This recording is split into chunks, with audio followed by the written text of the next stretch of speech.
And welcome everybody to In the Sulky, and that was not our In the Sulky animation song. That was Dave Miller's Drive Back to the Winner's Circle song that we heard 3 times last night. What's this woo-hoo stuff? I mean, you're from the Midwest. I expected Toby Keith, Dierks Bentley, Little Country. Where'd you come up with that rap song? You know, I did have something like that in the beginning, and I changed it up to this. Just a little something a little more revved up there, and that's how I came up with. From my daughters, you know, they kind of force me that way. Okay, I got you. So you don't have that on your CD in the car or on your Sirius radio. No. It's just your drive-back song. Well, Dave, you are the hottest hands in harness racing right now, and you've always been a guy that tends to go on binge win streaks in the big races. Who can forget Delaware, Ohio, 2003, 10 wins, the Little Brown Jug with no pan intended. I've seen you win 3 of the 4 Fall Final Four races on multiple occasions. Hambletonian Day was great for you, but 3 weeks ago, up on the WEG circuit, you won 5 Breeders' Crowns, unheard of. That had to be like a surreal experience. Yeah, I definitely make it one of my best days in harness racing for me anyways. Just one of those nights where everything kind of fell into place. Well, let's take a look at the Fab Five and relive these Breeders' Crown wins and get your comments. We start with the Swedish superstar, the trotting mare De One, early on in the card. You drove her at Lexington and you won with her, but she was pretty ranked down there. Was she better up there in Canada? No, not really. I asked him there before the race if I could take her to the pony, the outriding pony, and I was even a little worried about that, but she actually went right to him and settled right down, so that did help where I didn't have to wrestle with her for, 8 minutes there. But there at Lexington, she had me worn out before I ever went to the gate, and she raced very well. I mean, I can't knock her any. She's just a little tough to score down. And you held off Shake It Carrie in the stretch. You had a nice trip in behind you, and you won with Shake It Carrie here last night, and know just how good she is, too, so a big effort by De One. Yeah, she raced really good. We move on to the 3-year-old filly pace, Divine Caroline for Joe Holloway. Another filly that's not the easiest to drive. She'll jump things on the racetrack and shy from things at times, won't she?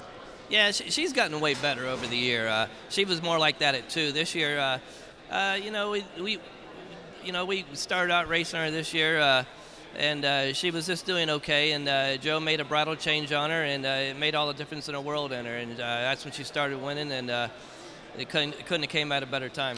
And frankly, the 3-year-old pacing fillies were probably the most wide-open group. Nobody had really asserted themselves until Divine Caroline over the last month. And I don't know if you agree, but right now I think she's at the head of the division.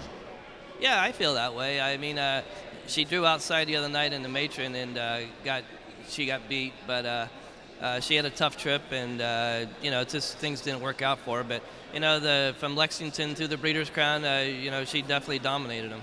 Next up, the 3-year-old Colt Trot, and he wasn't driving Pinkman. He was driving the bank for Jimmy Tactor. Now, you end up sitting first over here outside of Pinkman. What were you thinking when you were first up? Just hold on for a check? Yeah.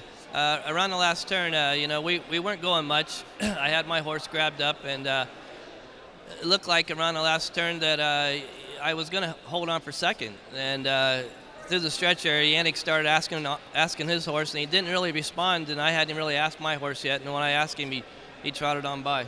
Wow, that horse has really improved lately this year, because earlier in the year he was more like I don't want to say a setup man for the other horses, but a couple times they just sent him to the lead, set a fast pace, and other Tactor trainees came by him. Yeah, he's very handy. I can see where you could do anything you want to do with him, and he's had a good year. He's just been overshadowed by the other horse, Pinkman, but he shined that night, and he came back and he went in Chicago the other night, very, very impressive, and he's very good right now. So now we move on to the 4th Breeders' Crown, and frankly, this was one of the wildest races. It was the mare pace, and it just started to pour right before the race. I mean, just horrific conditions. You're driving Colors of Virgin. Let's roll it in. And top of the stretch, I said, maybe get 5th, but it didn't turn out that way, did it?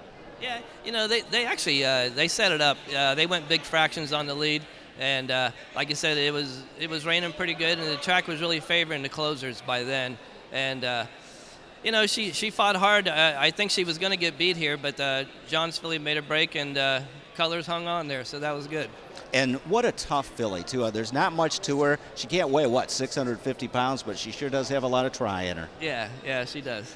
And then the finale, and this horse, folks, is just absolutely amazing. I can't believe he's doing what he's doing. That's Always Be Mickey. Remember, he was scratched out of the Breeders' Crown final last year here at the Meadowlands. This was only his third start of the year since coming back from injury, and frankly, right now, he just looks like a beast, and he's unbeatable.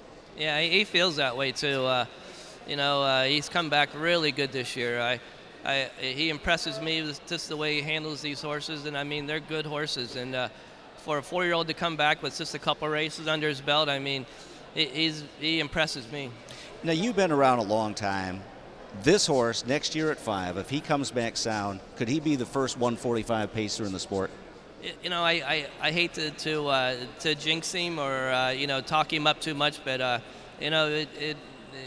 it wouldn't surprise me, no. Yeah, he is just a beast. Absolutely unbelievable the way that he's come back. Well, 5 Breeders' Crowns, just a sensational accomplishment. Let's look at some of your drives tonight in the eliminations for the Fall Final Four and also the TVG Pace. Second race, number 1, Spiderman Hanover. You set a world record with him at Delaware, Ohio on a half-mile track. I thought he was the best colt in Pennsylvania all year. Yeah, he has high speed. His problem is managing it. He like there at Woodbine, he was very hot that night. Even though they went big fractions, I was wrestling with him, trying to rate him, and it just kind of wears himself out. And that's his only downfall. He's got great speed, great gait. He's got the willing attitude. He just gets too wound up. Well, if it's any consolation, Lost for Words was the same way as a 2-year-old last fall for Brian Brown. He had a great year this year, so maybe the Spider-Man will overcome it. Third race, Valley Victory, first to limb for 2-year-old trotters. Number 3, Sliding Home. What about him tonight? You know what? I raced him there in the Breeders' Crown. I liked him. I never sat behind him before, but he was real handy. He got out of the gate good. I sat on Southwind Frank's back, and he stayed with him for a long ways. I wasn't really expecting that, and he impressed me that night. Moving on to the 9th race, it's the second Governor's Cup Elim. It's the Elim to be in because the first one's loaded. You've got number 8, Katie's Rocker. He was a little tough and funny early this year, but he seems pretty good right now. Yeah, he's come along good. I raced him last weekend at Dover in the Matron, and he drew outside also. We left and got away in a bad spot. Had to come real early with him, and he raced well for his trip he got. So he drew outside again tonight. Hopefully I can get him involved and get him some kind of a trip. Now in the 12th race, the TVG Pace, you've got number 1, Arthur Blue Chip, stablemate for Dr. Ian Moore, the state treasurer, who you set the world record with here on Hamiltonian Day. Arthur Blue Chip's a little bit like Always Be Mickey. Missed his whole 3-year-old year. Big, strong, bruising, powerful horse, and he's fresh. Yeah, Arthur, he had a lot of problems there his 3-year-old season, never could get on track, and even the beginning of this year, he was still struggling with soreness problems, and Doc finally got him straightened around and got him racing, and he's coming along good. This will be a big step up for him here, hopefully he handles it well. There are rumors, Dave, that you're actually going to take the winter off and head down to Florida for a couple, 3 months and come back for stake season. Is that true? Yeah, me and my wife we're going to go down the first of the year, and my daughter goes to school down there, and we're going to go down and spend a couple, 3 months down there, just kind of stay with her and relax. And the longest you've gone without driving a horse over the last 20 years is probably about 2 days. How are you going to handle 2 months? Well, it's more like 30 years. And I don't know. I'll see how it goes, and I think I'll be able to do it. So Hollywood Hayden and I, we can come down and visit you at some point if we make it down there? Yeah, be glad to have you. Come All on right. down. You won't charge us a whole lot for rent, right? No. Well, Dave, you are on a roll right now. Keep it going. Congratulations on the Big Breeders' Crown night, and best of luck over the next couple weeks here at the Big End. Thanks a lot, Sam. Dave Miller, the Buckeye, the Hall of Famer in the Sulky. A quick timeout, and the legend, Hollywood Hayden, will help tee up tonight's racing action.